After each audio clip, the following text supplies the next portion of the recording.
Telugu cinema transformation మీరు ఎలా చూస్తారంటే అంటే అప్పట్లో ఎలా ఉండేది ఇప్పుడు ఎలా ట్రాన్స్ఫర్మేషను తెలుగు సినిమా ట్రాన్స్ఫర్మేషను మా ఒక స్థాయి నుంచి ఆ, ఇంటర్నేషనల్ స్థాయికి ఎదగటం చాలా ఇంటర్నేషనల్ స్థాయి పాన్ ఇండియా అనేది మనకు ఆ, ఒకప్పుడు పాన్ ఇండియా గతంలోనే మనం పాన్ ఇండియా చాలా సినిమాలు మనం అన్ని భాషల్లో తీయటం అన్ని భాషల్లో యాక్టర్లు మన దాంట్లో చేయటం ఎస్వి రంగారావు గారు 4 భాషలో చేసేవారు, సావిత్రి 5 భాషలో చేసేది. ఆ రోజుల్లో పాన్ ఇండియా ఆర్టిస్టులు ఉన్నారు, ఇప్పుడు ఉన్నారు. కానీ ఆ స్థాయి ఈ సినిమా స్థాయి అంతర్జాతీయ స్థాయికి ఎదగటం ఇప్పుడు. అప్పుడు ఏదో అడపాదడప కొన్ని సినిమాలు, ఒక నర్తనశాల అవ్వచ్చు, ఒక అల్లూరి సీతారామరావు అవ్వచ్చు, ఇలా ఓన్లీ పౌరాణికాలు జానపదాల వరకే ఇంటర్నేషనల్ వేదిక మీదకి వెళ్ళాయి. ఇవాళ అలా కాకుండా నేషనల్ మామూలు సోషల్ ఫార్మెట్లో సినిమాలు కూడా అంటే హాలీవుడ్లోనే అవి ఉండేవి. హాలీవుడ్లోనే సోషల్ ఫార్మెట్లో వచ్చే సినిమాలు కూడా అంతర్జాతీయ స్థాయికి వచ్చాయి. మన సైడ్ అప్పుడు ఏంటంటే ఓన్లీ పౌరాణికాలు జానపదాలు, ఎందుకంటే వాళ్ళకి అవి కొత్త కనుక అవి మాత్రమే నేషనల్ స్థాయిలో ఇంటర్నేషనల్ స్థాయిలో కాస్త పేరు ప్రఖ్యాతులు గడించగలిగేది. ఇవాళ ఆ స్థాయి దాటి సోషల్ సినిమాలు సైతం ప్రపంచ స్థాయిని ఆకర్షించగలుగుతున్నాయి, ప్రపంచ మార్కెట్ని ఆకర్షించగలుగుతున్నాయి. అలా ప్రపంచ మార్కెట్ని, నేషనల్ మార్కెట్ని ఆకర్షించగల నటులు, హీరోలు మన ఇండస్ట్రీలో కంపేర్ టు అదర్ ఇండస్ట్రీస్ మనకు ఆ ఇండస్ట్రీలో ఎక్కువగా ఉన్నారు. అది చాలా ఆనందదాయకం. మన ఇండస్ట్రీలో ఒక 5-6 హీరోలు ఇంటర్నేషనల్ స్థాయిని అంటే మార్కెట్, ఇంటర్నేషనల్ మార్కెట్ని, నేషనల్ మార్కెట్ని పరిపూర్ణంగా క్యాచ్ చేయగలిగిన పొజిషన్లో ఉన్న హీరోలు ఉన్నారు. అది మన పెరుగుదల. అలాగే వ్యాపారాల్లో ఉంది, అది పెరుగుదల. కాకపోతే మేకింగ్ స్టైల్ ఆఫ్ ది మూవీలో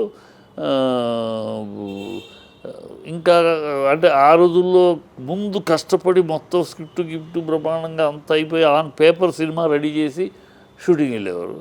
ఇప్పుడు అది లోపం. అందువల్లే number of days shooting, number of ఒకే సీన్ని రకరకాలుగా తీయటము, ఎడిటింగ్ టేబుల్ మీద ఏ shot better, decision making on the set, ఏ షాట్ ఎలా ఉండాలి, ఏ షాట్ ఎంతవరకు ఉండాలి, ఆన్ ది ఇది ఏ కంపోజిషన్లో తీస్తే బాగుంటుంది, ఆన్ ది సెట్ డిసైడ్ చేసేవారు ఆ రోజుల్లో. నాకు తెలిసి చాలా సినిమాలు అందుకనే టప్ అని 60-60 రోజుల్లో మ్యాక్సిమం పెద్ద సినిమాలు కూడా తీసేవారు 60 రోజులు మ్యాక్సిమం. ఇవాళ 200 రోజులు తీస్తున్నారంటే టెక్నాలజీ పెరిగినాక సమయం తగ్గాలి. టెక్నాలజీ పెరిగినప్పుడు సమయం తగ్గాలంటే మనకు విజన్ ఉండాలి. మన సినిమాను చూడగలగాలి. పేపర్ మీద సినిమాను చూడగలగాలి. పేపర్ మీద సినిమాను చూడగలిగితే మనకు డెసిషన్ ఉంటుంది. ఈ షాట్ ఇంతవరకే, ఈ షాట్ ఈ యాంగిల్లో ఉంటుంది అని డెసిషన్ ఉంటుంది.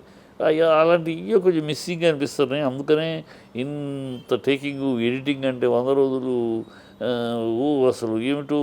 అప్పుడు అన్ని కుప్ప మీద వేసుకుని ఈ కుప్పలో ఏది బెటర్ అన్న ఎతికే పరిస్థితిలాగా తయారైంది. అప్పుడు ఫిలిం కుప్పలు వేసుకునేవారు, ఇప్పుడు క్యాజెట్లో ఈ క్యాజెట్లో ఏ షాటు, ఈ క్యాజెట్లో ఏ షాటు, అవి కొంచెం అందువల్ల కాస్ట్ పెరిగిపోతున్నాయి, వేస్టేజ్ ఎక్కువైపోతున్నాయి. అవి కొంచెం జాగ్రత్త పడాల్సిన అవసరం ఉంది ఇండస్ట్రీకి. ఎందుకంటే వేస్టేజీ ఎవరి మీద భారం? ఇలా వేస్టేజ్ చేయటంలో భారం ఎవరికి? ఇండస్ట్రీ మీద కాస్ట్ పెరుగుతుంది.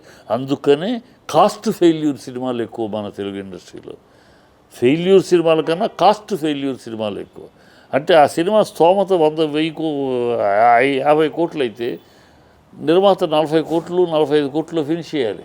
కానీ 50 కోట్లు మ్యాక్సిమం బిజినెస్ ఉన్న సినిమా 70 కోట్లు ఖర్చు పెడుతున్నారు, లాస్ అయింది అంటున్నారు. లాస్ అవ్వకేమవుద్ది? ఒక మార్కెట్లో ఒక దానికి విలువ ఇంత ఉంటుంది. ఒక పేస్ట్ కొనాలంటే వాడు ఒక రేటు ఫిక్స్ చేస్తాడు, ఆ రేటే ఫిక్స్ చేయాలి. దానికి ప్రజలు సిద్ధపడి కొంటారు. నువ్వు గవ్వుకుని దాన్ని డబుల్ ది రేట్ అంటే వాడు ఇంకో ఐటెం, ఇంకో బ్రాండ్ కొనుక్కుంటాడు. అది అక్కడ లెక్క తప్పుతున్నాం. ఇండస్ట్రీ ఆ విషయంలో జాగ్రత్త పడాలి, కొంచెం కళ్ళు తెరవాలి, మేలుకొని పనిచేయాలి అని ఆ క్యాల్కులేషన్ ఉండాలి. బిజినెస్ క్యాల్కులేషన్ ఉండాలి ఖచ్చితంగా ప్రతి నిర్మాతకి, డైరెక్టర్కి కూడా.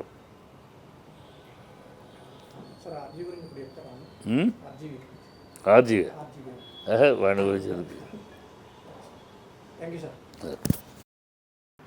యానిమల్ సినిమా చాలా అంటే సూపర్ హిట్ అయినా సరే చాలా క్రిటిసిజం ఎదుర్కొంది. చాలామంది కాదు, ఏదో బహు కొద్ది మందిలేమ్మా. ఆ సినిమా బాగా ఆదరించారు జనాలు, దాన్ని బాగా చూశారు. ఎవరో ఒకళ్ళిద్దరూ దాన్ని పర్సంటేజ్ చాలా మీగర్ పర్సంటేజ్, 5-10% తప్పితే అధికంగా దాన్ని ఎంజాయ్ చేసిన వాళ్ళే ఉన్నారు. దాంట్లో అబ్సినిటీ బూతులు అలాంటిది లేదు. ఓ కావాలని మనం గోకి కెలకాలనుకుంటే దొరుకుతాయి అనుకో. అది దాని గురించి పెద్దగా మనం ఇది ఆడిది శుభ్రంగా ప్రజలు చూశారు, వాళ్ళు కష్టపడి తీసేందుకు ఫలితం దక్కింది. ఎనఫ్.